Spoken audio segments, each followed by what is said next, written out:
No hay derecho presenta Elecciones 2021.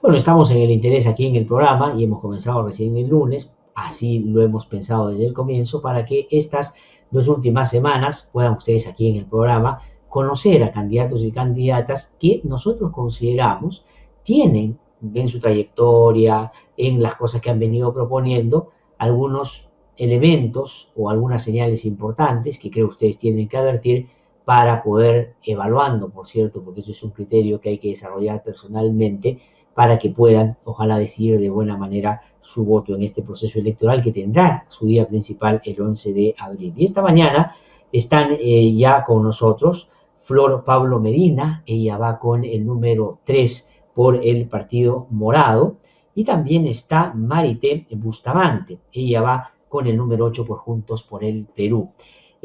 Flor, Marité, qué gusto saludarlas, muy buenos días, muchísimas gracias por darnos su tiempo esta mañana. Voy Muy a buenos días, Glatzer.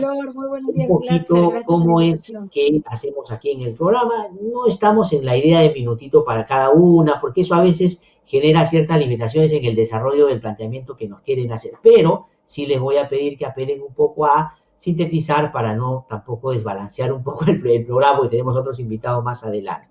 La idea es primero hablar sobre algunos temas más institucionales y hacia el final una intervención personal sobre el tema más de interés personal que llevaría en el marco de la agrupación en la que participan al Congreso de la República como un asunto que consideran fundamental. Ese es un poco el asunto. Yo quisiera comenzar con uno que me parece a mí que es crucial y aquí ha sido siempre el centro de nuestro interés y tiene que ver ya bajo la idea de cómo va a ser ese Congreso. Digamos, no hay analista que no diga va a ser fragmentado y no sabemos qué tipo de representación van a llevar los partidos políticos. Pero lo que va a haber es un gobierno que va a tener un problema de relación con el Congreso porque no va a tener mayoría. Quisiera comenzar con Flor Pablo, que además tiene una doble condición, porque va como candidata a la vicepresidencia por el Partido Morado y va al Congreso también. ¿Qué cambios significativos hay que hacer para que esa relación, digo, no tiene que ser del todo armónica, porque tiene que haber contrapeso, fiscalización y seguramente tensiones, pero no sea tan turbulenta como en los últimos años? Es decir, pueden bajar al presidente a los 6 meses o al año, si es que no le gusta al Congreso. ¿Qué cambios hay que hacer en el Parlamento para no estar permanentemente en esa inestabilidad? Glatzer, muy buenos días. Marité, muy buenos días. Mira, yo creo que, Glatzer, aquí hay que, retomando también lo que decía Salomón Lerner, ¿no? Creo que una vez pasada la elección y la campaña, en el Congreso tenemos que generar una plataforma de fuerzas progresistas y democráticas, porque es complicado, y te digo también por mi experiencia como exministra y haber vivido el estar expuesta a un Congreso de una mayoría fujimorista, por ejemplo, donde no hay mucho chance, la verdad. Uno puede llegar, y yo recuerdo en la época con Salvador del Solar se generaban una serie de acuerdos y conversaciones, ¿no? Y queríamos avanzar en una negociación de una agenda, y era muy complicado porque en realidad estos grupos van con otros intereses, y eso hay que decirlo con claridad. Entonces creo que en el Congreso tenemos que sumar fuerzas para hacer una mayoría con los grupos que tienen una vocación democrática, una vocación de servicio a la ciudadanía, porque si no, en realidad el escenario de confrontación y de debilitamiento del Ejecutivo va a estar de manera permanente. Ya hemos visto 2 vacancias en este periodo, entonces sí hay una gran responsabilidad, por eso yo permanentemente lo digo. Además, hay que apelar a la ciudadanía a que permita con su voto que el Congreso pueda obtener una mayoría de fuerzas progresistas y democráticas, porque si no, se va a desequilibrar totalmente la posibilidad de avanzar en reformas, y no solo de avanzar, sino de evitar que se retroceda. Es el caso de las reformas en educación, por ejemplo. Ahora, quería hacerle la misma pregunta a Marité también, incorporando otro elemento que hace notar Flor Pablo, ¿no? Es decir, ojalá los partidos que lleguen al Congreso fueran pues con los intereses de cara a lo que la gente exige. Los partidos muchas veces van con intereses propios, y esos intereses más bien están de espaldas a la gente. Miren este Congreso, ¿no es cierto? ¿Cuál es el límite? Flor Pablo dice, claro, a propósito de lo que ha hecho Ramón, las fuerzas progresistas democráticas. Pero ¿cómo darle forma a eso? ¿O ustedes tienen una manera distinta? eso que Flor Pablo ha dicho podría para ustedes acercarse más al planteamiento que tienen del nuevo pacto social, nueva constitución? ¿Lo llevarían por ahí, digamos, el tema de la alianza, o creen que el Congreso primero y después abrir un poco la cancha a otros? ¿Cómo lo están pensando? Muy buenos días de nuevo, Glatzer, Flor y a todos quienes nos acompañan. Yo coincido con Flor cuando dice que es importante apelar a la ciudadanía para explicarles que lamentablemente esa reforma política por la que fuimos a votar al referéndum es absolutamente incompleta. Y lo que está sucediendo hoy es que estamos yendo a votar básicamente por el mismo menú el que votamos en 2016, es decir, a esos partidos que nos llevaron a la crisis política.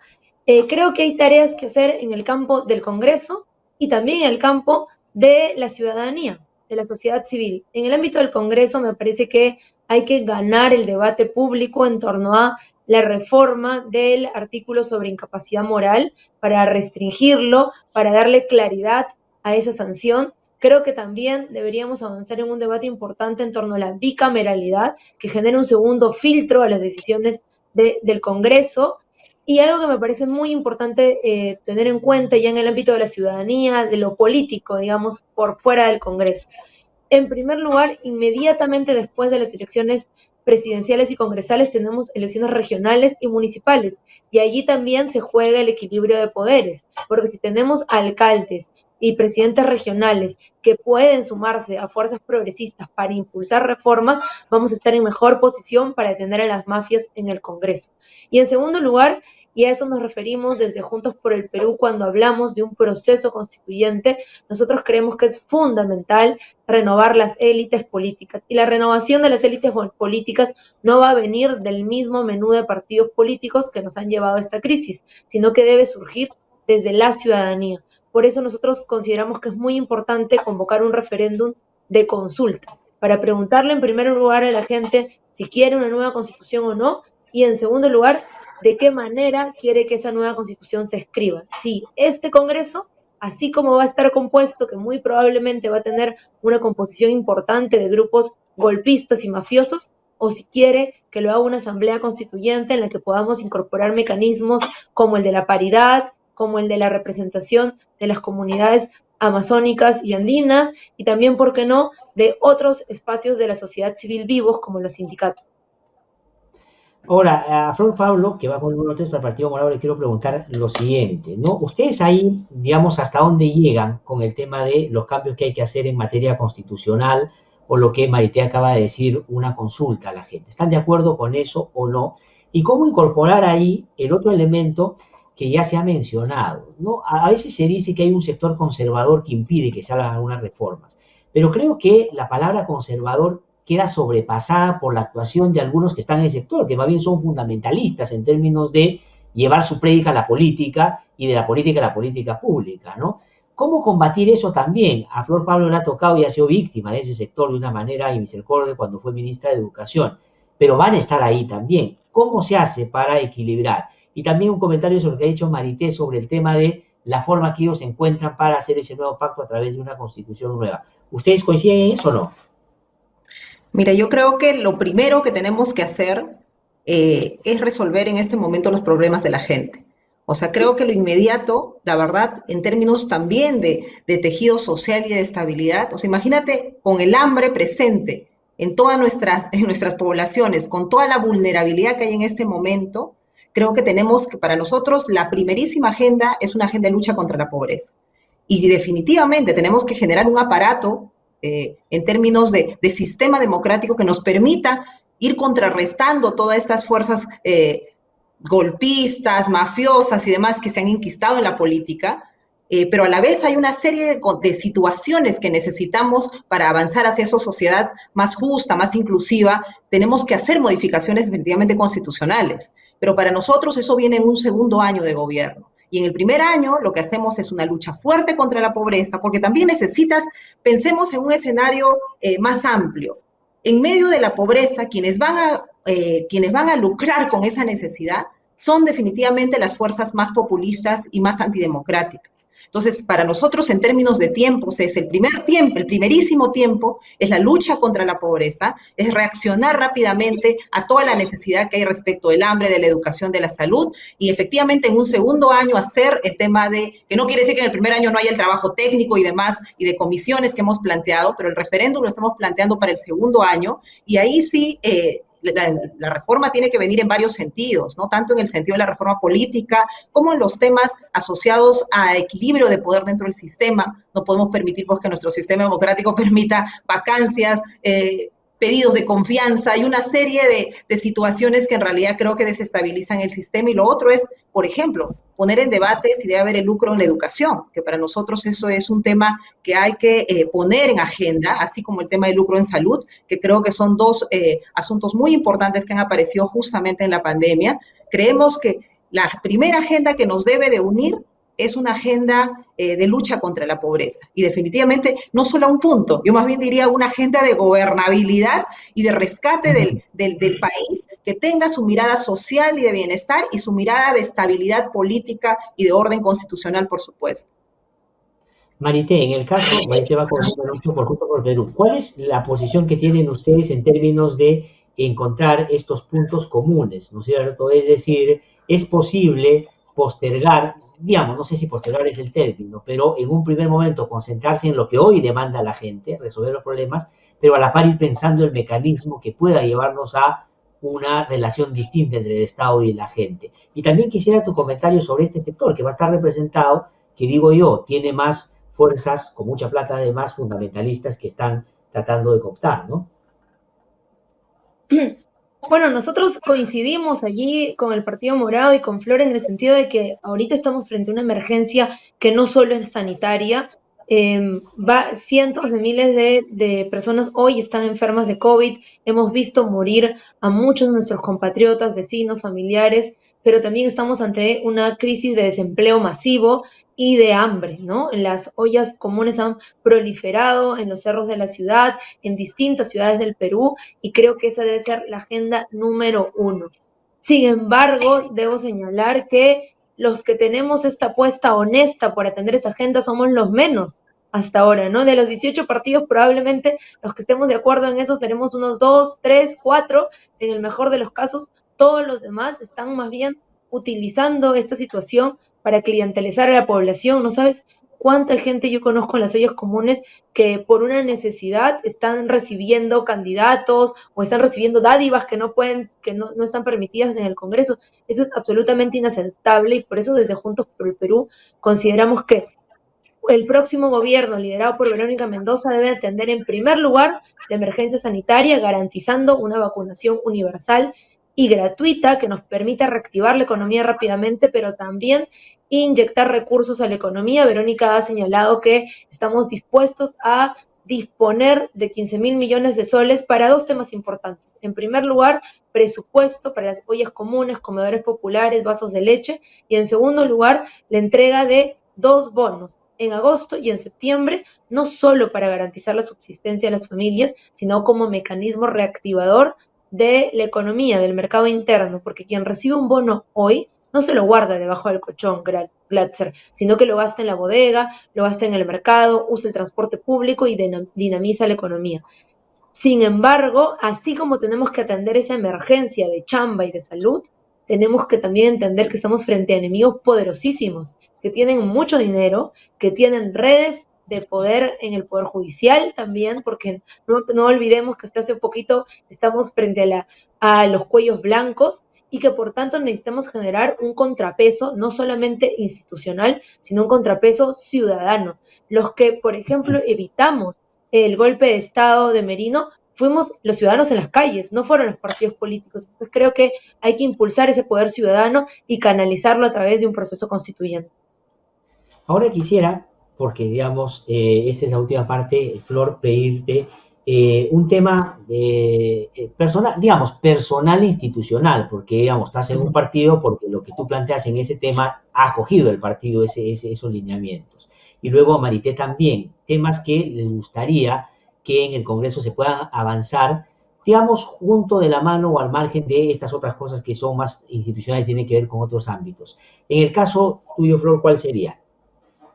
Mira, yo en primer lugar, que tiene que ver también con este tema de los contrapesos, estamos planteando una ley donde no puedan participar aquellos que tienen conflictos de intereses, ¿no? Porque lo que yo he visto, por ejemplo, en las propuestas de ley, en las votaciones de partidos que tienen negocios en universidades proponiendo reformas, entre comillas, en realidad eso es inadmisible, ¿no? Entonces, ahí estoy planteando y el partido ha acogido un proyecto de ley que prohíba que quienes tienen conflictos de intereses participen en comisiones y en votaciones específicamente, y de hecho es general, pero específicamente en los temas de reformas en educación y en planteamientos asociados a la SUNEDU. Eso es una, y lo otro es seguir fortaleciendo la SUNEDU, ¿no? Y ahí nuestro planteamiento es hacer algunas modificaciones de mejora a la ley universitaria.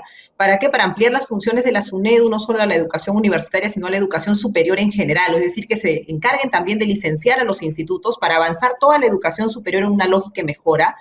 Luego, que el superintendente no sea por designación. Imagínate, aquí depende quién es el ministro, quién es el superintendente, y la verdad que hemos resistido todos estos años a tantas fuerzas contra reforma, que ahí nuestra propuesta es que sea nombrado por concurso público por servir, y eso es en términos de los temas de educación superior. Y respecto a la educación sexual integral y a los temas de igualdad de género, estamos planteando una ley de igualdad de género, crear por ley el programa de educación sexual integral, porque creemos que tenemos que avanzar no solamente en ir cambiando esta cultura machista, esta educación, no solo de la escuela, sino en la sociedad en base a estereotipos, sino del cuidado de nuestras niñas, de nuestros niños, de nuestros adolescentes que están tan expuestos a tantos riesgos de violencia, de embarazos adolescentes y demás situaciones que están ahí, y que la política pública tiene que entrar ya no solo con programas, sino con un marco legal mucho más solvente. Esta va a ser una de las peleas, voy a decirlo así, de las batallas en el Congreso, porque efectivamente te encuentras y te chocas con grupos absolutamente conservadores, marcados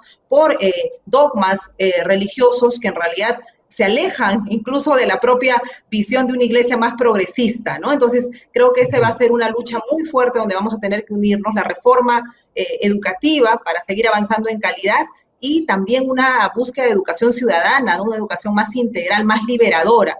Esos son algunos de los planteamientos que nosotros tenemos, y de hecho otra es de llegar al gobierno, y necesitamos ahí sí, en realidad, declarar en emergencia la educación, porque no hay forma de gestionar. Tú sabes, Lázaro, yo vengo de la gestión.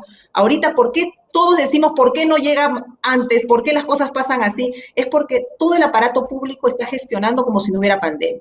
Entonces, sí se necesita una declaratoria de emergencia, que la verdad, con Julio Guzmán lo hemos conversado, o sea, son de las facultades que debiera pedir el Ejecutivo inmediatamente para poder gestionar y operar de manera más rápida y responder a la ciudadanía. Entonces, y hay una serie de medidas, de hecho, que se tienen que trabajar en lógica de agilizar la gestión, porque el Estado y los servicios se mueven con gestión pública. Las ideas son todas maravillosas, pero tienes que tener el expertise en la administración y en el Estado para saber cómo se mueve el monstruo, porque efectivamente es un monstruo duro de manejar. Exactamente.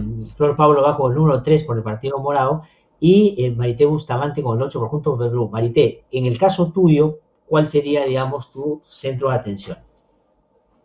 En primer lugar, quiero tomarme unos segundos para señalar esto que tú dijiste hace un momento sobre las fuerzas retrógradas, diría yo, reaccionarias, porque no son conservadoras, y que están hoy llevando una agenda incluso fascista de promoción de la violencia contra las mujeres.